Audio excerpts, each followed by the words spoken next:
मुरझाए फूल दोबारा नहीं खिलते, जिंदगी दोबारा नहीं मिलती।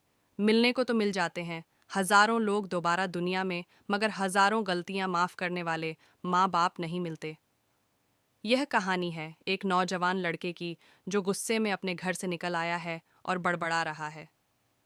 छुपा कर रखते हैं सारे पैसे। एक मोटर बाइक ही तो मांगी थी मैंने, कोई खजाना तो नहीं मांग लिया।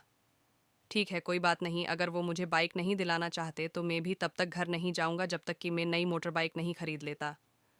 लड़का ये गुस्से में बड़बड़ाते हुए जा रहा, तभी उसके पैरों में कुछ चुभा। पैरों की तरफ देखा, तब उसे रियलाइज्ड हुआ कि वो हड़बड़ी में अपने बदले अपने पापा के जूते पहन कर आया। पैरों में क्या चुभ रहा है ये देखने उसने जूते चेक किए तो उसने पाया कि जूते में से एक छोटी सी किल उभर आई है, जो बार बार उसे चुभ कर घाव बनाने की कोशिश कर रही है। गुस्से में वो फिर बड़बड़ाया, मैं ठीक ही सोचता हूँ, मेरे पिता सच में बहुत कंजूस है। देखो कितने पुराने और क्या घटिया क्वालिटी जूते इस्तेमाल करते हैं। पता नहीं सारा पैसा छाती पर लेकर जाएंगे क्या। लड़का अपने गुस्से और बियोक्लाउट में आगे बढ़ता रहा। थोड़ी दूर जाकर एक बगीचे तक पहुंचा। वहां पर बेंच पर बैठ गया। अचानक वहां पर उसे याद आया कि वो अपने साथ अपने पापा का वॉलेट भी उठाकर लाया था। उसने सोचा आज पता चलेगा पापा पैसे कहाँ छुपा कर रखते हैं। उसने अपने पापा का वॉलेट अपनी जेब से निकाला, जो बहुत पुराना और फटा हुआ था।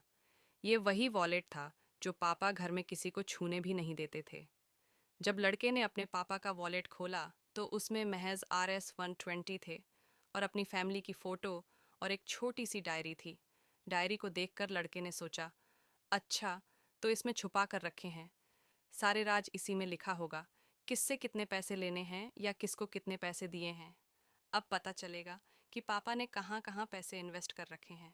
ऐसा सोच के लड़के ने जब उस छोटी सी डायरी का पहला पन्ना खोला तो उसमें लिखा था 4,000 बेटे की पढ़ाई के लिए उधार।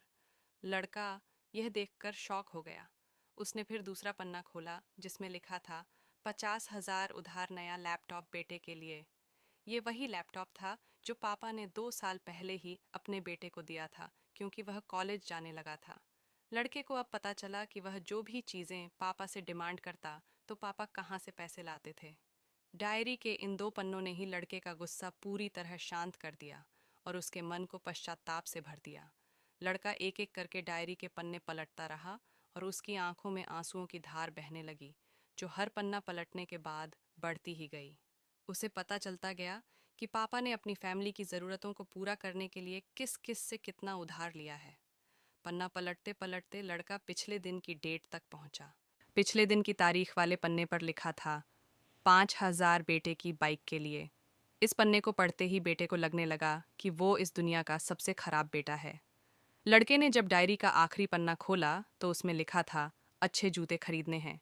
हालांकि यह लाइन बेटे को समझ में नहीं आई, लेकिन वह अब जल्द से जल्द अपने बाप को मिलना चाहता था, इसलिए वह बेंच से उठा और अपने घर की ओर तेजी से चलने लगा।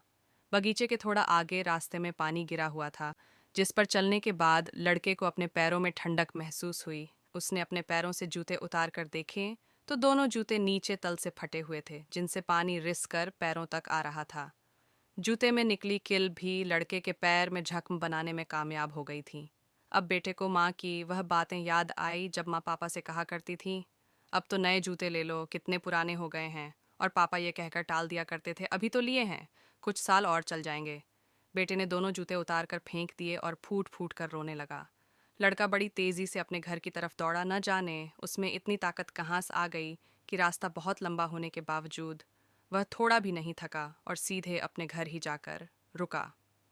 घर जाकर उसे पता चला कि पापा घर नहीं हैं, मगर उसे पता था कि पापा कहाँ मिलेंगे। वह तुरंत नज़दीक के बाइक डीलर के शोरूम पर गया, जहाँ पर उसका बाप उसके लिए नई गाड़ी खरीद रहा था।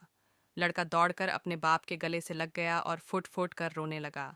जब पिता ने लड़के से पूछा कि क्या हुआ तो लड़के ने अपने पिता से माफ़ी मांगी और कहा कि मुझे बाइक नहीं चाहिए। इन पैसों से आप अपने लिए नए जूते खरीद लीजिए और आगे से मैं कोई भी चीज़ खुद के कमाए पैसे से ही लूँगा। मैं बड़ी मेहनत करूँगा और आपका कर्जा भी चुका दूँगा। ये सब सुनकर पिता की आंखों में भी आंसू आ गए खुशी के। दोस्तों, बड़े खुशनसीब होते हैं वो लोग जिनके माँ बाप होते हैं, लेकिन अक्सर हम माँ बाप की मजबूरियाँ नहीं समझा करते। आशा करता हूँ यह कहानी जानने के बाद आप लोग माँ बाप द्वारा इनकार की गई बातों की गहराई को समझने की कोशिश करोगे।